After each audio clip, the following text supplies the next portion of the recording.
Hi guys, welcome to my channel. Thank you so much for joining me today. So in this video, like I promised in the previous one, we are going to be chatting about porosity. So this is going to be part 2 of the beginner's guide, my version of a beginner's guide to growing your natural hair. In my first video, I'll link it up here somewhere. In my first video, I chatted about really going back to basics, understanding how you can grow your natural hair in a healthy way by understanding your hair type, and then also understanding what your porosity levels are, whether it's low, normal, medium, or high. So if you want to check that out first, that would be great before proceeding to watch this. Before we get into the video, please make sure that you are subscribed to the channel, that you give this video a big thumbs up if you like it, and please comment in the comment section down below to keep the conversation going. So like I've mentioned already, this video is going to be part 2 of the first video that I filmed already.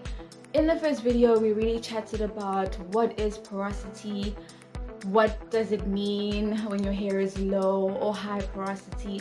In this video, I'm going to be taking you guys through 3 demos, basically on how you can test your hair porosity. So after knowing your hair type, like me, I'm a 4C. How do you determine what your porosity or your hair's porosity levels are? So I'm going to be sharing 3 tests with you. The first one is going to be the float test. The second one is going to be the slip and slide test. And then the third one is going to be the spray test. I call it the spray test, spray bottle spray test. So let's get into the first test. What you're going to need for the first test, this is the float test. So basically, whenever you're testing your hair porosity, you need to make sure that your hair is freshly washed. It's got no product in it. And basically, this is going to help you determine, have the most accurate view as to what your porosity levels are without the influence of product or heat, etc. So in the float test, which is the first one, you need to have yourself either a bowl of water or a glass of water, and this water needs to be at room temperature. So that's what I have here. And I have a couple of strands that I already pulled out from detangling my hair. So I've got about 3. So that's the first one. It's like so tightly pulled.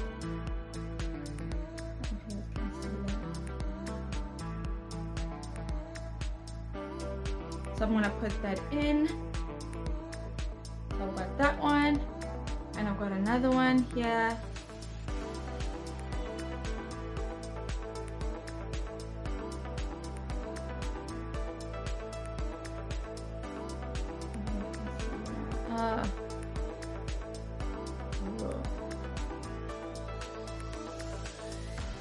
And that's the other one. So I'm going to take these strands and put them into the room temperature water that I have in my container. So basically what you want to do is look at whether your strands are floating or whether the strands are sinking.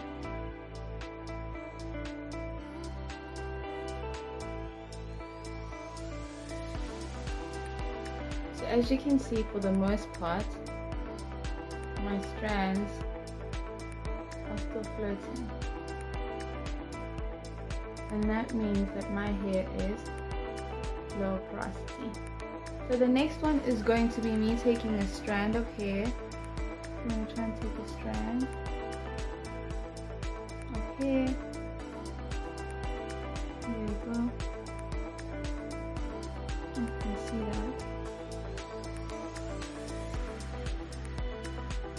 And I'm literally going to do that. If you slide downwards and you feel like it's a bit bumpy, that means your hair is high porosity. If it's quite smooth as you slide down, that means your hair's cuticles are quite tightly shut and your hair is low porosity.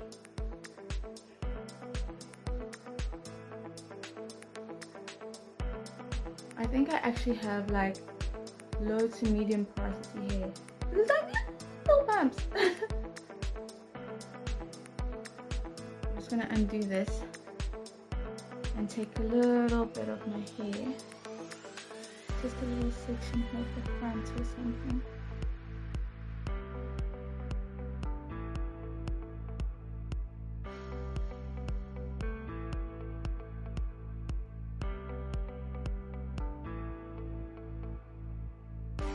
I'm going to take this section here and spray it with some room temperature water. So I've got some room temperature water in the spray bottle, and I'm just going to spray my hair.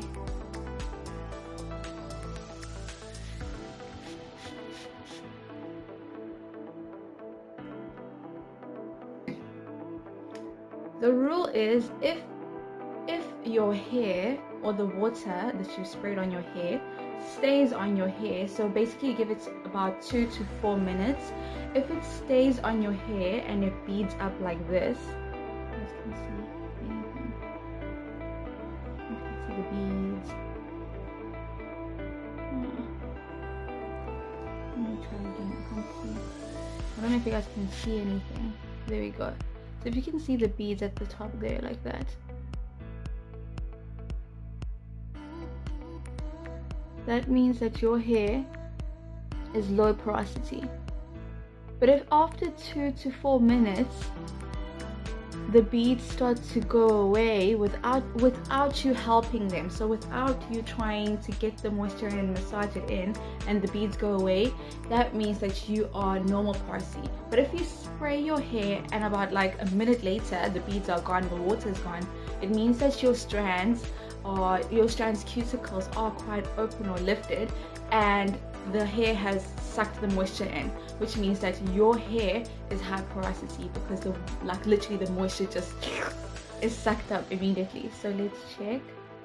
So you can see I still have some beads on the top there.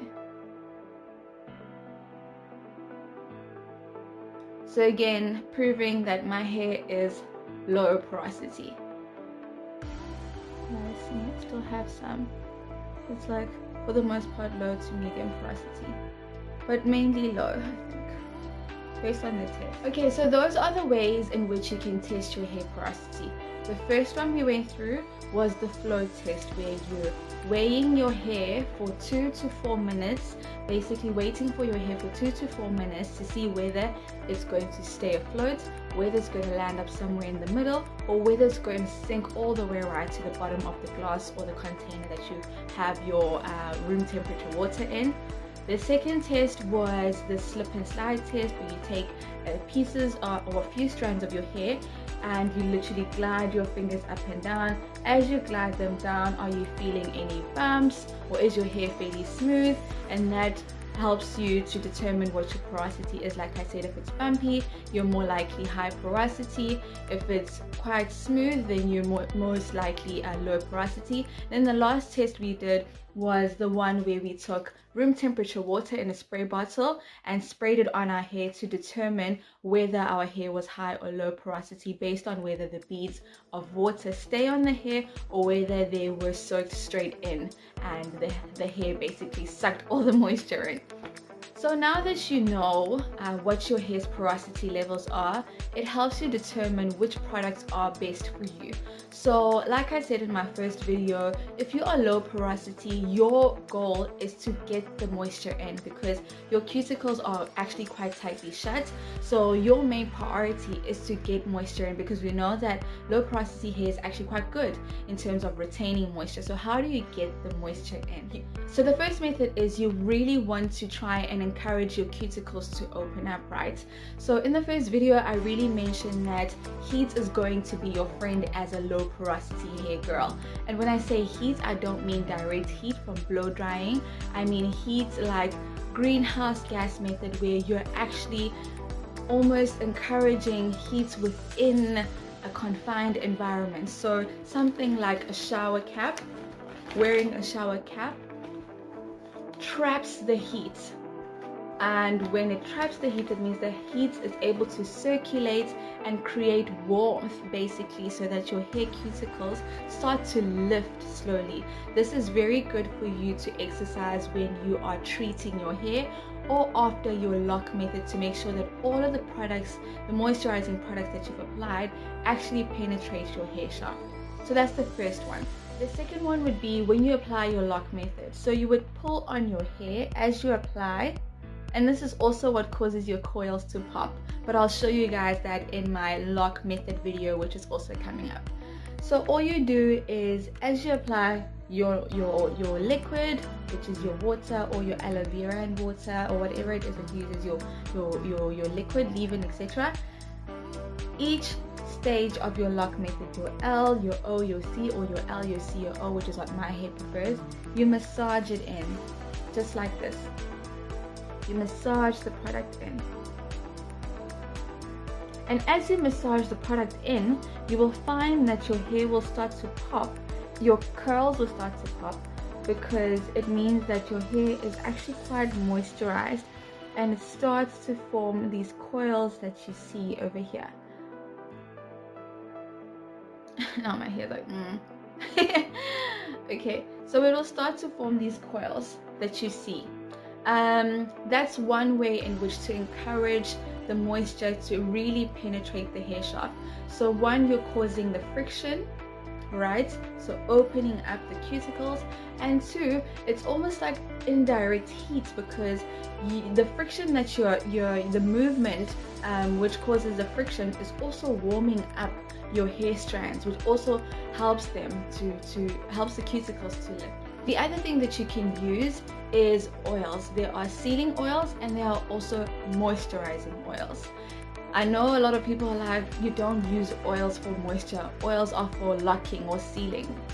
That's not true. There are sealing oils and there are moisturizing oils. So if you're a low porosity hair girl like me, you need to focus more on your moisturizing oils.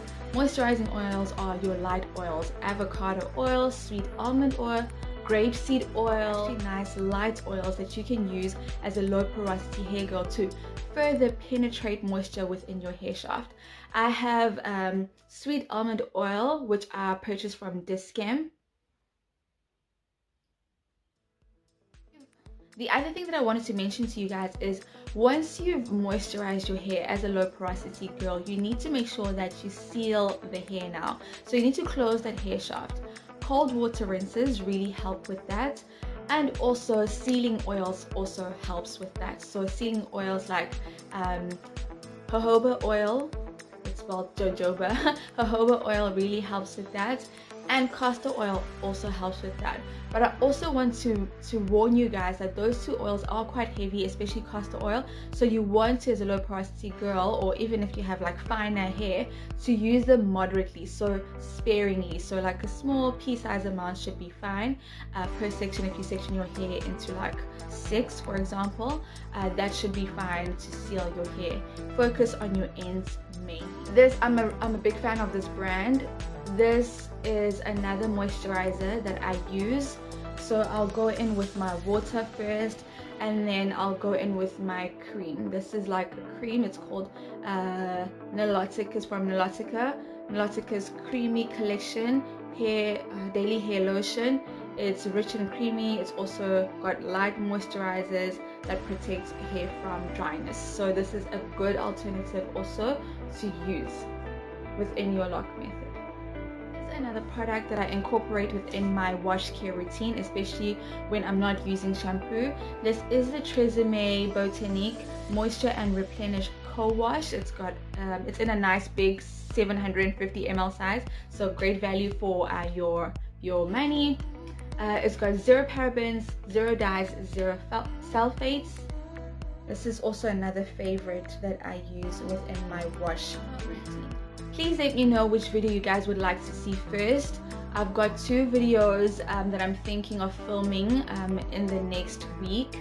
So whichever you guys vote for is the one that I'll start with first. So I'm thinking of filming a winter hair care video, which will be part 1 will be on washing your hair. So what products to use when you're washing and conditioning and treating your hair, that part.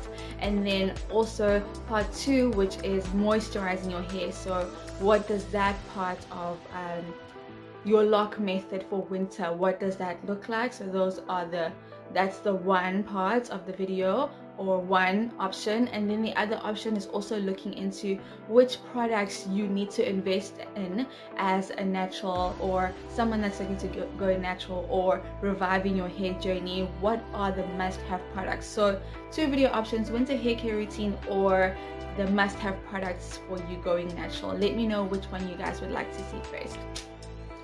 The other thing I forgot to mention is, as much as you can use a shower cap, you can also use a hooded dryer, and I've seen a lot of people do this. So for example, when you're washing your hair or you're treating your hair, you can literally wear your shower cap first, and then you can wrap your hair around, wrap a towel around your hair, or wrap your old t-shirt around your hair and sit under a dryer.